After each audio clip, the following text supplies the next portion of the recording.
형제들이여, 내가 여러분과 같이 됐으니 여러분도 나와 같이 되기를 바랍니다. 여러분은 내게 아무런 해도 끼치지 않았습니다.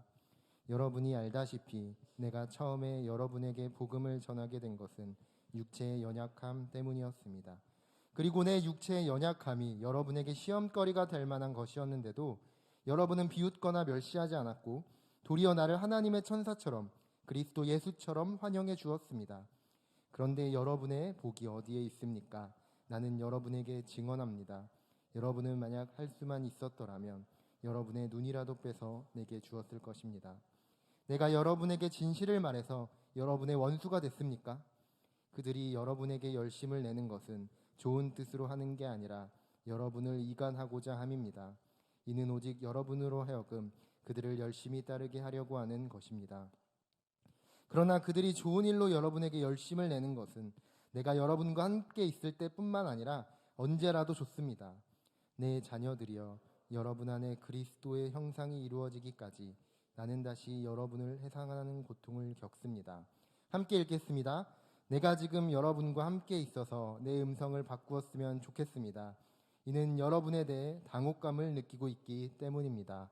아멘. 네, 오늘 하나님이 우리에게 주신 말씀을 통하여서 우리가 많은 은혜와 또 감동을 경험할 수 있게 되기를 소망합니다. 네, 바울은 수많은 지역을 다니면서 복음을 전파를 했는데요. 복음의 열정 한가운데서 누구보다 열심히 복음을 증거했음을 우리는 말씀을 통해 알게 되었습니다. 그리고 가는 곳곳마다 믿는 자들이 끊임없이 나타나고 함께 한 목소리로 하나님을 찬양하는 등의 놀라운 역사가 일어났죠. 하지만 바울이 갔던 모든 곳에서 똑같은 반응들이 있었던 것은 아닙니다. 바울은 누구보다 많이 죽을 뻔한 경험들을 하게 됩니다. 어디를 갔더니 바울을 돌로 치기도 하고요. 어디로 갔더니 유대인들이 칼을 들고 바울을 쫓아오는 등 수많은 그렇게 스펙타클한 인생을 살아왔죠. 40의 가만매를 꽤 많이 맞았고요. 물에 빠져 죽을 뻔한 적도 많았고요. 배를 타고 가다가 배가 망가져서 죽을 뻔한 경험들, 복음이 항상 즐거움을 주는 것만은 아닌 상황들을 바울은 항상 경험을 합니다. 사실 기쁜 경험보다는 슬펐던 일들이 너무나 많았죠. 하지만 바울의 인생 가운데 정말 놀랍도록 즐거웠던 경험이 있었습니다. 자신을 너무나 따뜻하게 맞아주었고 자신을 너무나 많이 위로해 주었던 교회, 바로 갈라디아 교회였습니다. 오늘 본문 13절에 보면요, 바울이 이렇게 고백하고 있습니다. 여러분이 알다시피 내가 처음에 여러분에게 복음을 전하게 된 것은 육체의 연약함 때문이었습니다. 바울이 갈라디아 교회를 가게 된 이유가 여기에 있었죠. 갈라디아 교회를요, 바울이 가게 된 건 계획하고 간 것이 아니었습니다. 계획을 하고 간 게 아니었어요. 갈라디아 교회를 바울이 가게 된 건 우연이었습니다. 복음 증거를 하고 있었던 바울의 몸이 아프기 시작하고 이 몸의 연약함 때문에 어쩔 수 없이 들려야 했던 곳이 바로 갈라디아 교회였다라는 거예요. 바울에게 있어서 육체의 연약함은 항상 따라다녔던 일이었던 것 같습니다. 여러분 잘 아시는 고린도후서 12장에 보면요, 바울은 육체의 가시를 가지고 있었고 이것을 빼달라고 하나님 앞에 3번이나 간구했다라고 기록되어 있죠. 하지만 하나님은 그 가시를 빼주지 않으셨습니다. 내 은혜가 너에게 족하다 라고 이야기하시면서 바울을 독려하셨고 바울을 계속해서 그 가시를 가진 채로 사역할 수 있도록 만들어 주셨죠. 바울을 연구하는 사람들은 이것을 간질이라고 이야기를 하고 혹은 안질 혹은 말라리아라고 이야기를 하기도 합니다. 확실한 건 무엇인지 모르겠지만 어쨌든 바울이 갈라디아를 가게 된 건 우연이었다라는 거예요. 죽을 뻔한 상황을 맞닥뜨리던 바울에게 있어서 몸이 연약한 상황에서 복음을 전도해야 되는 것이 이렇게 중첩되어 있는 상황은 사실은 그렇게 반가운 상황은 아니었습니다. 그런 마음을 가지고 들어갔던 갈라디아. 그런데 갈라디아 성도들은 다른 것들과 달랐어요. 바울이 오면 죽이려고 하는 게 일상이었는데 갈라디아 성도들은 바울을 어떻게 맞아주었느냐? 14절 말씀해 보니까 내 육체의 연약함이 여러분에게 시험거리가 될 만한 것이었는데도 여러분은 비웃거나 멸시하지 않았고 도리어 나를 하나님의 천사처럼 그리스도 예수처럼 환영해 주었다라고 되어 있습니다. 바울을 아파서 사실 볼품이 없었고 많이 초췌해져 있는 바울을 갈라디아 교회 사람들은요 따뜻하게 어떻게 하나님처럼 하나님의 천사처럼 그리스도 예수처럼 환영해 주었다라는 거예요. 이 사실이 바울에게는 굉장한 원동력이 되었고 바울에게는 굉장히 기쁨이 되었습니다. 그렇기 때문에 갈라디아 교회에서 일어난 일들이 바울에게는 굉장히 중요한 인생의 경험이 그리고 굉장히 중요한 인생의 문제였다라는 겁니다. 이 갈라디아 교회와 바울의 관계를 바라보면서 우리는 두 가지의 것을 좀 기억하고 넘어가면 좋을 것 같아요. 첫 번째 것은요, 고난 속에 기회가 있다라는 사실입니다. 여러분, 교회에서 가장 어려운 문제, 바로 고난의 문제입니다. 고난이 왜 찾아오는가? 왜 우리는 이 고난을 경험해야 하는가? 많은 것들을 제가 여러분들에게 세 가지, 네 가지로 정리해 드릴 수는 없을 것 같습니다. 그런데 한 가지 확실한 것은요, 고난 속에는 분명한 기회가 있다라는 겁니다. 바울의 육체의 연약함은 고난입니다. 하나님께 아무리 기도해도 치료되지 않는 가시였습니다. 하지만 하나님은 그 육체의 연약함이라는 고난을 통하여서 원래 계획되어 있지 않았던 갈라디아라는 지역으로 바울을 보내셨고 그곳에서 놀라운 복음의 열매를 맺게 되셨습니다. 확실한 것은 고난이 하나님의 손에 붙잡힐 때 하나님이 사용하시는 도구가 된다는 사실입니다. 저는 우리 모두가 이 고난 속에 기회가 있다는 사실을 기억할 수 있게 되기를 축복합니다. 가능성의 문을 닫지 마세요. 고난이기 때문에 힘든 감정에 빠져서 그 감정에만 사로잡히지 않게 되기를 소망합니다. 그 안에 있는 하나님의 기회를 바라볼 수 있게 되는, 그렇게 하나님께 집중할 수 있게 되는 저와 여러분이 되기를 주님의 이름으로 축복합니다. 그리고 두 번째, 우리가 기억해야 될 것은요, 신앙인에게 우연은 없다라는 겁니다. 여러분, 우리는요, 우리의 인생을 놓고 이야기를 할 때 우연이라는 말을 굉장히 자주 합니다. 우연히, 내가 정말 우연히 이것을 얻게 되었고, 내가 우연히 이 사람을 만나게 되었고, 또 운이 좋았다라는 말을 참 많이 하죠. 나 정말 운이 좋아서 내가 이것들을 얻을 수 있게 되었어. 그런데 여러분, 신앙인에게 찾아오는 우연, 신앙에게 찾아오는 운이 좋음은요, 그게 정말 갑자기 찾아오는, 어쩌다가 찾아오는 그런 것이 아닙니다. 여러분, 그것은 다 하나님의 일하심인 줄로 믿습니다. 우연히 흘러가게 된 것이 아니라 하나님이 하셨기 때문에, 하나님이 주셨기 때문에, 하나님이 그 일을 감당하게 하셨기 때문에 우연으로 가장한 하나님의 축복, 하나님의 일하심이 바로 우리에게 찾아오게 된다라는 겁니다. 갈라디아 교회를 가게 된 것은 우연처럼 보여요. 우연히 아팠기 때문에. 하지만 신앙인들은요, 갈라디아에 가게 된 것은 하나님이 일하셨기 때문에 라고 믿음으로 달려가야 할 줄로 믿습니다. 우연이라는 이름으로 우리에게 찾아오는 순간 우리는 아멘으로 화답할 수 있게 되기를 소망합니다. 우연으로 운이 좋게 우리에게 찾아오는 모든 일들에 아멘으로 화답할 때 바로 하나님의 일하심이 시작되는 줄로 믿습니다. 여러분, 우리는요, 우리의 자원과 시간은 하나님이라는 것을 인정해야 합니다. 여러분, 나의 시간은 누구의 것이냐면 하나님의 것입니다. 나의 자원, 나의 어떤 상황, 나이가 가지고 있는 모든 것들 누구 것입니까? 하나님의 것입니다. 우리의 계획은 나의 것을 어떻게 잘 지키느냐, 나의 것을 어떻게 더 풍요롭게 하느냐에 초점이 맞춰져서는 안 됩니다. 우리의 계획은 하나님이 주신 것을 어떻게 하면 잘 사용할 수 있을까, 어떻게 하면 효율적으로 사용할 수 있을까에 초점이 맞춰져야 돼요. 그런데 동시에 우리가 가져야 될 마음이 있습니다. 하나님의 일하심, 그것을 바라볼 수 있는 유연함도 가지고 있어야 한다는 거예요. 여러분, 계획이 무너질 때가 정말 많습니다. 내가 생각했던 최고의 방법이 무너질 때 정말 많아요. 하지만 그 무너진 것에 집중하는 인생은요, 하나님의 일하심을 바라보지 못합니다. 그 순간 찾아오시는, 우연히 찾아오시는 하나님의 말씀, 그 순간 찾아오시는 우연하게 나를 붙잡아 주시는 하나님의 능력, 그것들을 받아들일 준비가 되어 있는 사람이야말로 하나님이 사용하시는 사람이 된다라는 사실입니다.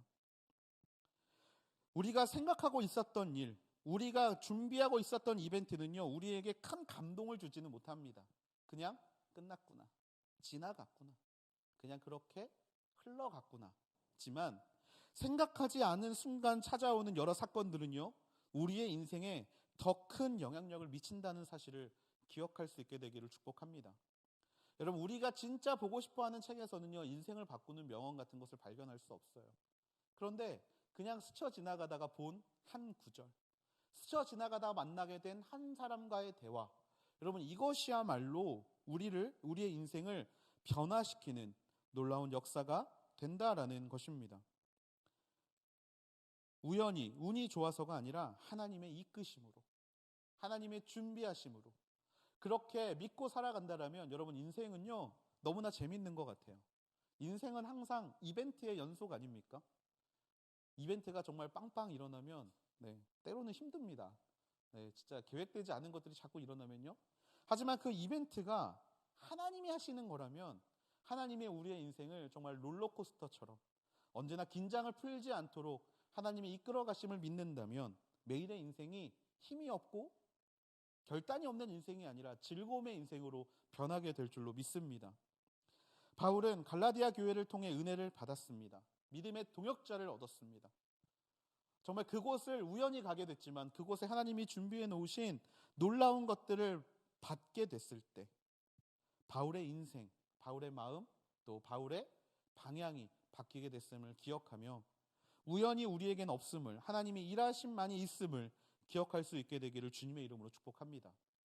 그렇게 보내신 갈라디아 교회였지만 그런데 상황이 바뀌게 되었죠. 15절과 16절입니다. 그런데 여러분의 복이 어디에 있습니까? 나는 여러분에게 증언합니다. 여러분은 만약 할 수만 있었더라면 여러분의 눈이라도 빼서 내게 주었을 것입니다. 내가 여러분에게 진실을 말해서 여러분의 원수가 됐습니까? 분명히 하나님의 이끄심으로 갔던 그곳, 하나님의 천사처럼 그리스도 예수처럼 환영해 주었던 그곳이 변했습니다. 그 사람들은요, 내게 눈이라도 빼서 줄 것만 같은 사람들이었는데 갑자기 원수가 되었다라고 고백하고 있죠. 믿음으로 의롭다 하시는 하나님의 은혜가 사라지고 율법주의의 신앙이 그곳에 들어가서 그들과 바울의 사이가 갈라졌다라는 것을 우리는 몇 주간의 말씀을 통해서 알고 있습니다. 확실한 것은요, 바울의 사역이나 메시지가 달라져서 관계가 소원해진 것이 아닙니다. 메시지가 달라져서 바울이 변해서 그렇게 된 것이 아니라 그들이 변했기 때문에 이 아름다운 관계가 유지되지 못했다라는 거예요. 갈라디아 교인들이 어떻게 변했습니까? 거짓 사역자들이 그들을 변하게 했습니다. 그들의 마음을 무너지게 했어요. 17절 말씀해 보니까 그들이 여러분에게 열심을 내는 것은 좋은 뜻으로 하는 게 아니라 여러분을 이간하고자 함입니다. 이는 오직 여러분으로 하여금 그들을 열심히 따르게 하려고 하는 것입니다. 바울의 메시지나 바울의 사역이 변한 게 아니라 거짓 사역자들이 그들에게 찾아와서 전하는 메시지가 잘못되자 바울과 그들과의 관계가 멀어지게 됐다라는 거예요. 여러분, 이것은 무엇을 의미합니까? 누구를 따라가는지 또 누구와 함께하는지가 굉장히 중요하다라는 사실입니다. 거짓 교사들이 거짓 사역자들의 목표는요, 다른 게 아니었어요. 나를 따르게 하는 게 목표였습니다. 나를 따르게 하는 것. 율법을 잘 지켜야 구원을 얻는다는 그가 가지고 있었던 확신을 나를 따르는 사람들로 하여금 증명하고 싶었던 겁니다. 그렇게 해서 여론이 아니라 그것이 주류가 되도록 이끌어 가게 되었다라는 거예요. 그런 사람들이 하나가 되고 둘이 되고 열이 되면 그것이 방향성이 됩니다. 그 방향성은 그리고 나중에는 자신들에 있어서 확신으로 변하게 되는 것이죠. 여러분, 신앙생활할 때 우리는 이것들을 조심해야 합니다. 우리의 열심을 잘못된 곳으로 이끌어가는 사람들을 조심해야 합니다. 우리의 열심을 하나님 안에서의 자유가 아니라 무언가 매임으로, 무언가 우리를 상처 주는, 또 무언가 우리를 무너뜨리는 방향으로 이끌어가는 것들이 있다라면 여러분, 그것을 우리는 경계해야 합니다. 바울은 자유를 전했지만 얽매임을 전하는 그 무리의 열심, 그들이 만들어가는 여론을 피할 때 진짜 관계가 회복됨을 우리는 기억해야 합니다. 여러분, 교회 안에서 이런 일이 참 많이 일어나고 있습니다. 교회 안에서 무리를 짓기 원하는 사람들의 모습들, 교회 안에서 나의 주장을 정말 다른 사람들에게 말하기 위해서 한 사람을 모으고 두 사람을 모으고 여러 사람을 모으는 수많은 일들이 교회에서 일어나고 있다는 거예요. 나에 있는 열심을 자신들이 원하는 방법대로 자신들이 얻고자 하는 것을 얻기 위해서 사용하는 일들이 너무나 비일비재하게 일어나고 있다라는 겁니다. 여러분, 그것은 하나님과 우리의 사이를 이간질하는 거예요. 우리의 열심의 영광은 누가 받아야 하냐면 하나님이 받으셔야 하는데, 이 자유함의 열매를 하나님이 받으셔야 하는데, 사람이 원하는 방향으로 그 열심을 쓰다가 사람이 원하는 방향으로 그 마음을 쏟다 보니 하나님과의 관계가 소원해져 버리는 일들이 너무나 많다라는 사실을 여러분, 우리는 절대로 잊지 말아야 합니다.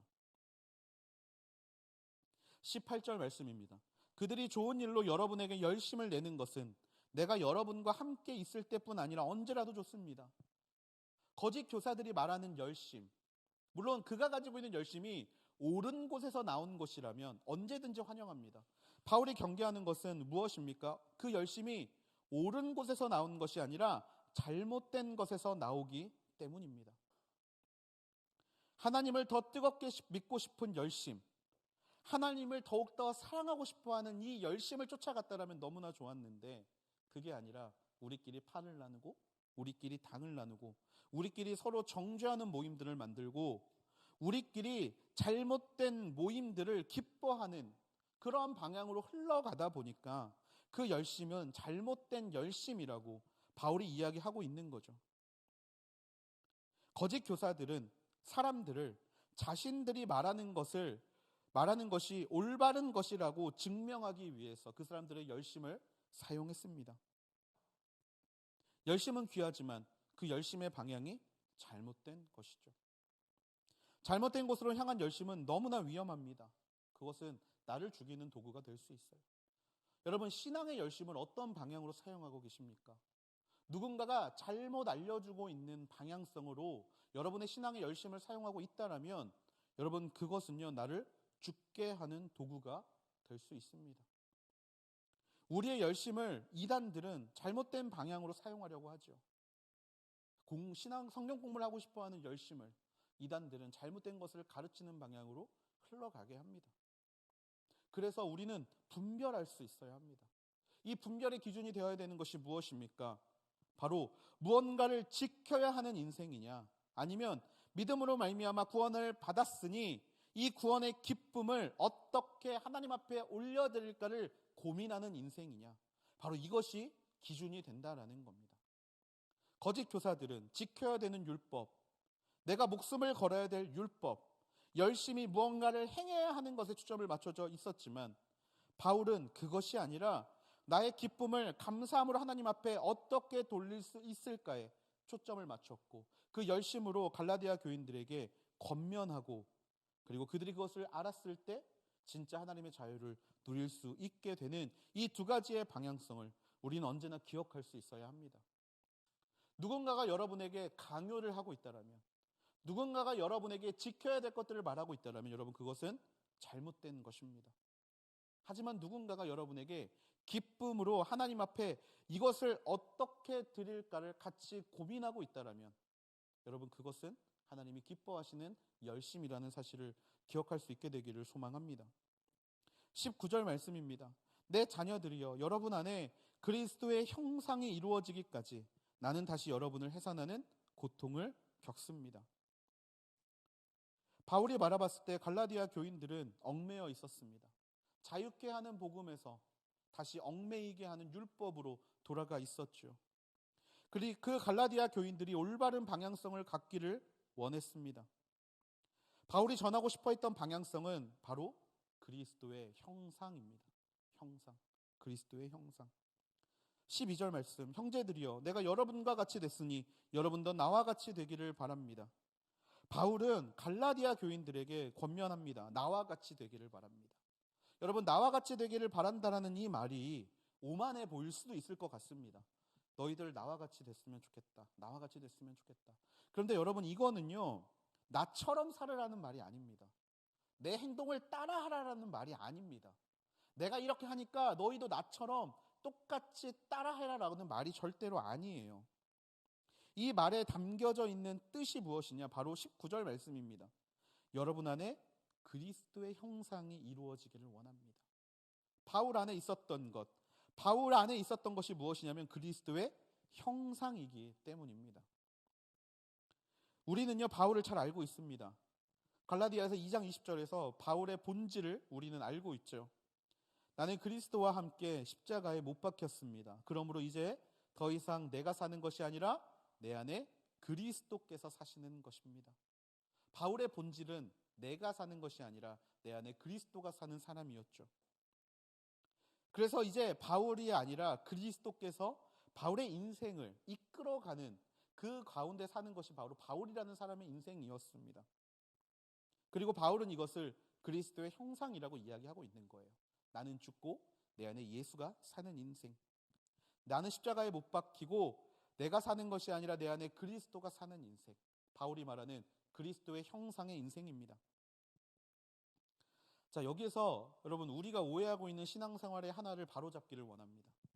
여러분, 라이크 지저스라는 말 많이 들어보셨을 거예요. 라이크 지저스. 제가 대학부 사역하면서 가장 많이 외쳤던 키워드가 바로 라이크 지저스였습니다. 간단하게 해석하면 여러분 어떻습니까? 예수님처럼. 자, 그러다 보니까 우리가 어떤 방향으로 흘러가게 됐냐면, 예수님이라면 어떻게 하셨을까? 예수님이라면 어떻게 하셨을까를 고민하기 시작했습니다. 근데 여러분, 이 말은요, 우리가 예수님처럼 살아야 한다라는 말이 절대 아닙니다. 예수님처럼 살아야 한다는 말이 절대 아니에요. 예수님이라면 어떻게 하셨을까? 좋은 말 같지만 이 안에 들어있는 말은 무엇이냐면 율법주의가 담겨져 있는 거예요. 예수님이 어떻게 행동하셨지? 예수님이 어떻게 말했지? 그럼 나도 그렇게 행동해야지. 나도 그렇게 말해야지. 그런데 여러분, 이게 맞는 것처럼 보이지만 함정이 담겨져 있다라는 거예요. 내 노력으로 예수님처럼 닮아가는 인생은 아무런 변화를 이끌어내지 못합니다. 예수님이 그렇게 했으니까 내 행동 강령이 그렇게 맞춰져 있는 인생은 절대로 변화를 이끌어내지 못해요. 바울이 말하는 자신을 본받으라라는 이야기의 핵심이 무엇입니까? 그리스도의 형상입니다. 나의 노력이 아니라 그리스도의 형상. 하나님은 우리에게 그리스도를 본받으라고 이야기하지 않으셨습니다. 하나님은 우리에게 그리스도처럼 살아라라고 말씀하지 않으셨어요. 하나님이 우리에게 하신 것은요, 다른 게 아니라 그리스도와 함께 십자가에 죽으라고 말씀하셨습니다. 하나님은 죽으라고 말씀하셨지 따라 살으라고 이야기하지 않으셨어요. 예수님처럼 그리스도처럼 살으라는 말은 노력으로 살아내라는 말입니다. 하나님은 우리가 이루지 못할 것에 우리의 노력으로 발버둥 치며 사는 것을 원하시는 분이 절대로 아닙니다. 이것은 잘못된 열심입니다. 잘못된 열심. 그러다 보니까 교회에 와서 다른 사람들 하는 것처럼 아우니치 가고 다른 사람 하는 것처럼 CDC 듣고 바이블 아카데미 참여하고 그러다가 순장하고, 여러분, 그 끝에 남는 게 무엇입니까? 열심을 다해서 달려왔고 열심을 다해 살아왔고 그 결과 남는 게 뭐예요? 여러분, 허무하지 않으십니까? 정말 열심히 달려왔는데, 하라는 거 열심히 하고 왠지 지켜야 될 거 열심히 지키고 그렇게 살아왔는데, 여러분, 허무하지 않으세요? 그러다 보니까 순장하는 의미 발견하지 못하고 리더십하는 의미도 발견하지 못하고 어느덧 나이는 들어가고, 그렇게 내가 지금껏 뭐하고 살았나 후회하고 계시지 않습니까? 여러분이 라이크 지저스의 함정에서 벗어나야 합니다. 이것은 우리의 노력과 우리의 열심으로 누군가가 미리 걸어놓은 길을 내가 똑같이 산다고 해서 얻어지는 게 절대로 아니에요. 절대 아닙니다. 그리스도의 형상을 이루라는 것은 죽으라는 겁니다. 죽으라는 거예요. 예수님이 했던 대로 하라는 율법적인 족쇄, 그런 것을 자꾸 채워가면서 나 예수님처럼 몇 프로 살았어, 이것을 생각하라는 게 절대 아닙니다. 죽으라는 거예요. 그냥 죽으라는 겁니다. 나의 마음, 나의 소망, 나의 꿈까지도 하나님 앞에 죽이기를 원하신다라는 거예요. 꿈은 하나님이 꾸게 하시는 것이지 내가 꾸는 게 아니기 때문에 그렇게 하나하나 내 안에 있는 나의 생각과 나의 방향들을 하나씩 그리스도의 십자가에 매일매일 못 박으며 살아가는 인생에게 자연스럽게 드러나는 형상이 바로 그리스도의 형상이라는 사실입니다. 갈라디아 교인들은요, 여러분이 라이크 지저스에 빠져 있었습니다. 율법을 지켜야 돼. 그래, 이 열심을 무언가 지키고 무언가 해내고 무언가 완성시켜가는 것에 열심을 다한 거예요. 그런데 그 결과 무언가를 얻어야 하는데 갈라디아 교인들은 도리어 하나님이 기뻐하지 않는 모습으로 변하고 그 방향으로 달려가는 자신들의 모습만을 발견할 수밖에 없는 겁니다.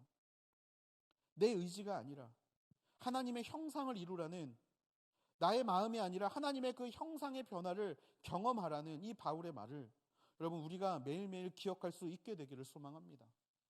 여러분 남들처럼 사는 게 신앙이 좋은 게 절대로 아닙니다. 남들 하는 거 똑같이 따라가는 게 신앙이 좋은 게 절대로 아닙니다. 그건 믿음이 좋은 게 아닙니다. 여러분에게 말씀하시는 그 하나님의 방향성, 여러분에게 말씀하시는 그 하나님의 역사를 그 뜻이 나와 반대되어도 나는 죽고 예수님의 뜻이 나를 사로잡는 인생으로 살아갈 때 비로소 예수님의 형상이 우리에게 드러나게 될 수밖에 없음을 기억하게 되기를 주님의 이름으로 축복합니다. 그러면 나에게 있는 이 모습이 진짜 예수님의 형상이냐? 나는 계속해서 나를 십자가에 못 박고 있는데 그러면 내 안에 드는 이 모습과 방향성이 진짜인가를 확인할 수 있는 방법이 있습니다. 그것이 바로 19절에 나옵니다. 19절 말씀. 내 자녀들이여 여러분 안에 그리스도의 형상이 이루어지기까지 나는 다시 여러분을 해산하는 고통을 겪습니다. 내 모습이 예수님의 형상이 맞는가를 확인하는 방법, 나에게 해산하는 고통이 있는가를 보면 됩니다. 해산하는 고통.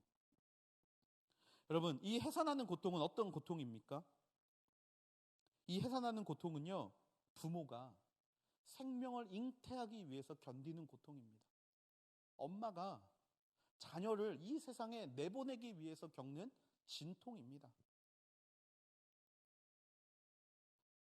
생명 하나를 세상 가운데 살리기 위해서 그렇게 소리쳐 가면서 이 세상 가운데 아이를 출산하는 고통입니다.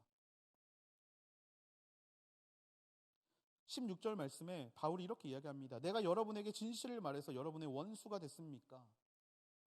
바울이 말하는 것이 진실이고 그 진실을 듣는 사람들의 반응은 굉장히 원수가 되는 반응을 나타냅니다. 진실을 말하면요, 사람과 사람 사이에 원수가 되기도 합니다. 진실을 말하면요. 여러분, 진실을 말하다 죽는 사람들 많이 보지 않았습니까? 바른 소리 하다가 죽는 사람들 많이 보지 않았습니까? 특별히 올바른 말을 하다가 순교하는 복음을 전하다 죽는 사람들 많이 보지 않았습니까? 진실은 원수로 만들 수 있는 힘이 있습니다.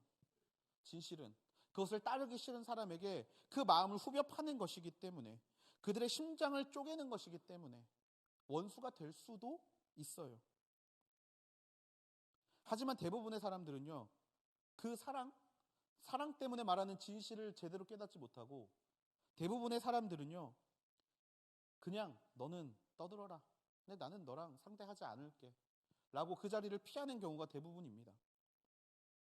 그래서 진리를 말하는 우리, 그리스도의 형상 때문에 진리를 말할 수밖에 없는 우리에게 필요한 것이 바로 해산의 고통입니다. 다른 말로 사랑의 아픔입니다. 사랑의 아픔. 여러분, 부모들은 자녀들에게 잔소리를 할 수밖에 없습니다. 이건 운명입니다. 정말 운명이에요. 저도 자녀들에게 잔소리하지 않는 아빠가 되어야지. 아니요. 너무나 많이 합니다. 사사건건. 그래서 저희 아들이 저를 별로 안 좋아합니다.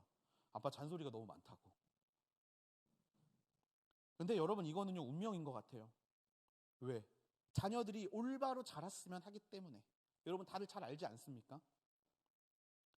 근데 여러분, 부모가 자녀에게 잔소리, 옳은 방향으로 이끌어주기 위해선 전제 조건이 필요해요. 뭐냐면 사랑입니다. 근데 그 사랑이 내 마음에 드는 사랑이 아니라 자녀가 부모에게 느끼는 사랑이 전제가 되어야 돼요. 아빠가 바빠서 맨날 집에 들어가지 못합니다. 어쩌다가 가끔 얼굴 한번 봤는데 아들이 밥을 먹는데 정말 더럽게 먹어요. 그럼 아빠가 야, 밥은 그렇게 먹는 거 아니야. 야, 좀 깨끗하게 먹어.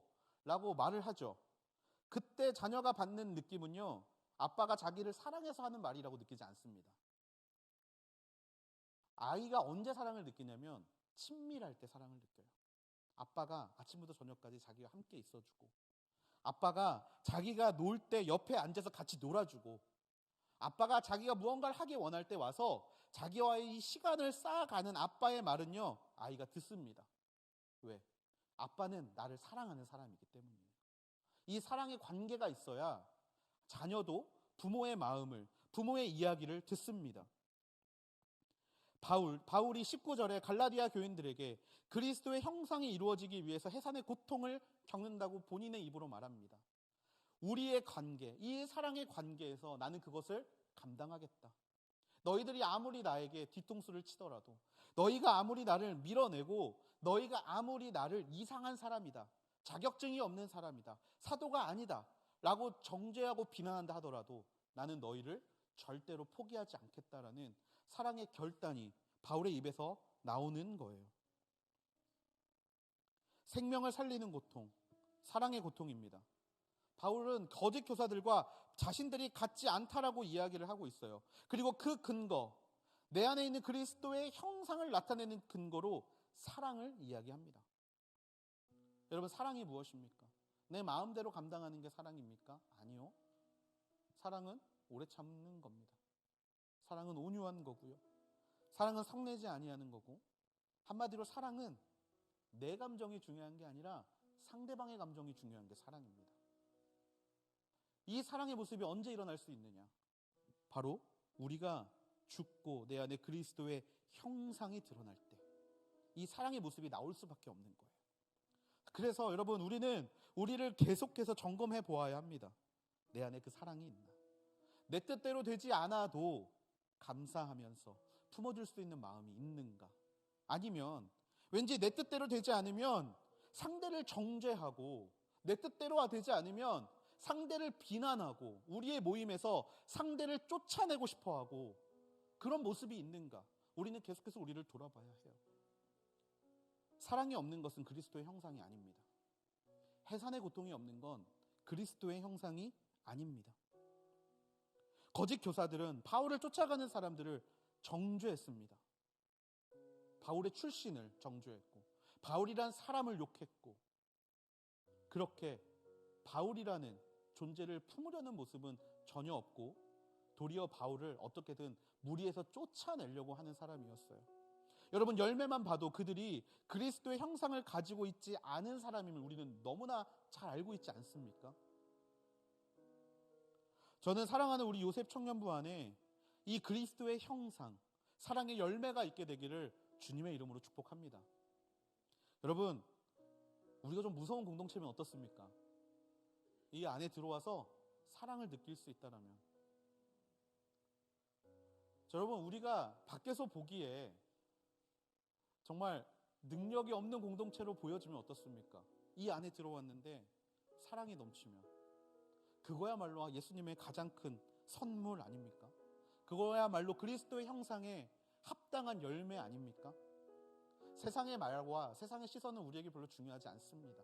중요한 것은요, 우리가 얼마나 그리스도의 형상을 가지고 살아가고 있는가, 얼마나 오래 참음으로써 사랑의 모습, 해산의 고통을 가지고 우리의 신앙생활을 살아가고 있는가.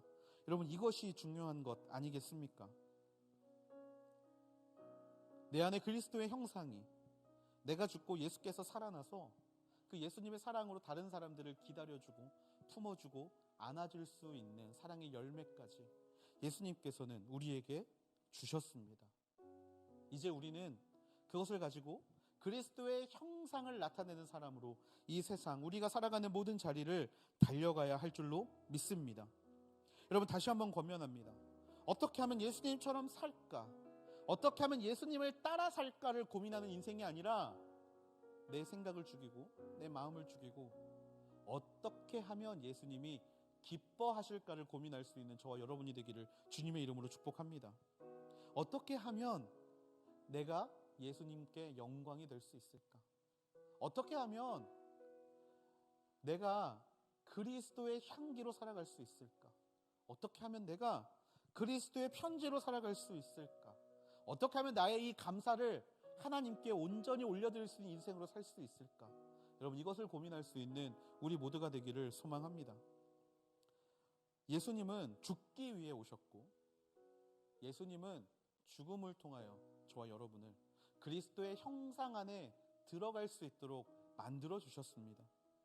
이제 우리에게 보여주시고 우리에게 부어주신 그 사랑을 우리가 기억하면서 다른 영혼들에게 사랑의 열매를 통하여서 그리스도의 형상을 보여줄 수 있는 저와 여러분이 되기를 주님의 이름으로 축복합니다.